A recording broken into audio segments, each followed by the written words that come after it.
He was born a slave, taught himself to read, outwitted Napoleon, and led the only successful slave revolution in modern history.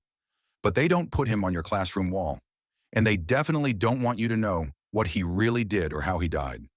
This is the story of Toussaint Louverture, the man who built a free black nation before the world was ready for one. If you think you know Haitian history, you're about to see it in a whole new light. Make sure to hit that like button and subscribe because the truth they don't teach is what we're here to uncover. Toussaint Louverture was born around 1743 on a plantation in Saint-Domingue, modern-day Haiti, the richest colony in the world at the time. Rich for France, deadly for the enslaved. But Toussaint was different. His enslavers allowed him to learn how to read and write, and he became fluent in French, Creole, Latin, and even Spanish. He read everything from Enlightenment philosophy to military strategy. So when the massive slave revolt erupted in 1791, Toussaint didn't jump in head first. He waited, studied the chaos, and then stepped in not just as a fighter, but as a brilliant strategist. He transformed disorganized rebels into a disciplined army, trained in guerrilla warfare, and he started winning. Fast. But this wasn't just a war against plantation owners.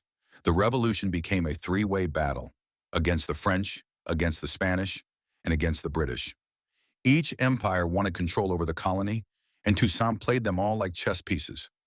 At first, he aligned with Spain, fighting against the French.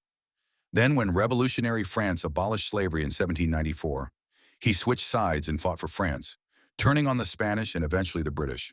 It wasn't betrayal, it was tactical survival.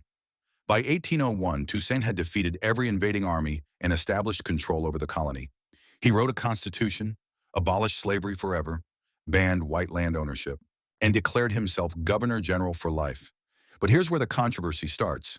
He still claimed loyalty to France. He refused to declare full independence.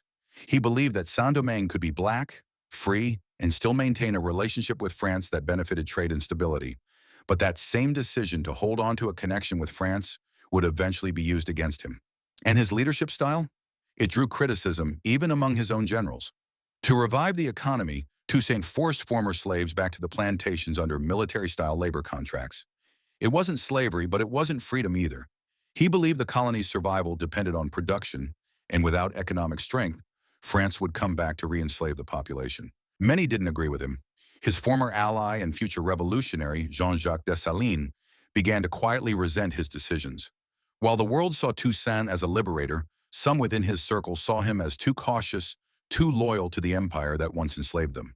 And they weren't the only ones watching. Back in Europe, Napoleon Bonaparte was rising to power. He saw Toussaint's growing strength as a direct threat, not just to France's control over the colony, but to the entire idea of white supremacy and empire. Because if black people could govern themselves and successfully, what would stop enslaved people across the Americas from rising up too? So Napoleon sent an army, but not just any army, the largest expeditionary force France had ever deployed overseas. 40,000 troops under the command of his own brother-in-law, General Leclerc. Their goal? Crush the revolution, capture Toussaint, reinstate slavery. At first, Toussaint tried diplomacy. He even welcomed Leclerc, hoping to avoid bloodshed. But he quickly saw through the facade. So he launched a guerrilla war. He burned the crops, poisoned the wells, and bled the French army in the mountains. Even disease fought on Haiti's side. Yellow fever wiped out thousands of French soldiers. And yet, despite all that, Toussaint eventually agreed to peace. He thought the war was over. He thought he'd secured freedom. He let his guard down. That's when they betrayed him.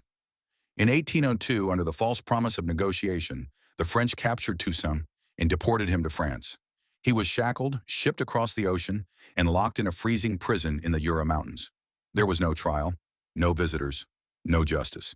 He died less than a year later, starved, isolated, and buried in an unmarked grave. One of the greatest revolutionaries in modern history, discarded like a threat that had to be erased quietly.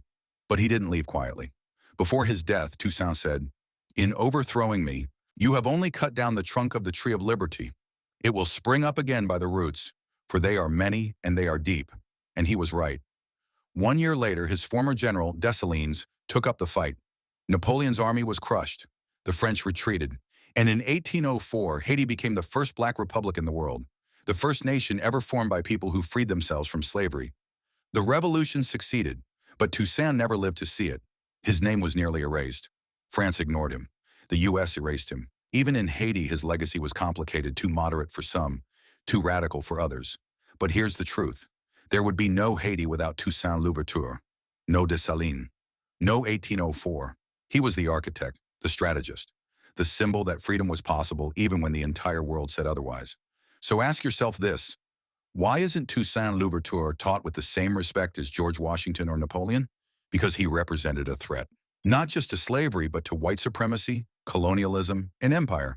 And that's exactly why we're going to keep telling these stories, not the watered-down versions, but the raw, uncomfortable truth. If this episode challenged what you thought you knew, like the video, if you want to hear what happened next, Dessalines, the 1804 massacre, and the brutal birth of Haiti, drop a comment and let me know. And make sure you subscribe, because we're just getting started uncovering the history they tried to bury. This isn't just Haitian history. This is world history, and it's time we tell it on our terms.